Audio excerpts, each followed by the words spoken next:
Coordinator Khyber Pakhtunkhwa اختیار ولی خان کی خیبر پختونخوا حکومت پر شدید تنقید، کہا کہ حکومت متنازع مراد بل فوری واپس لے۔ صوبے میں آئے روز کرپشن کے نئے اسکینڈل سامنے آ رہے ہیں۔ بل کے تحت ناپسندیدہ صحافی خیبر پختونخوا اسمبلی نہیں آ سکے گا۔ ہر رکن اسمبلی کو کلاشنکوف کے 8 لائسنس ملیں گے۔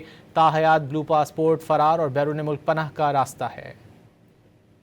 پختونخوا اسمبلی کے اراکین کو لامحدود اختیارات دے دیے گئے ہیں۔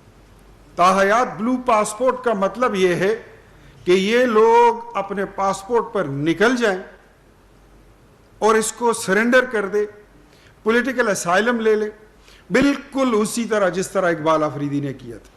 بینگ ممبر اسمبلی جب ہم وہاں پر تھے تو وہاں پر 2 لائسنسوں کی اجازت تھی کہ آپ وہ رکھ سکتے ہیں، اب وہ 8 پہ پہنچ گئے۔ یہ وہ لوگ یہ سب کچھ کر رہے ہیں جو کہتے ہیں کہ ہم اشرافیہ کے خلاف آئے ہیں۔ طالبہ کرتے ہیں کہ اس کو فلفور ریورس کیا جائے، وہاں پر ہمارے جو اراکین ہیں وہ اس کو ریورس کرے، جو نیشنل اسمبلی ہے وہ قانون سازی کے ذریعے اپنا کردار اس میں ادا کرے۔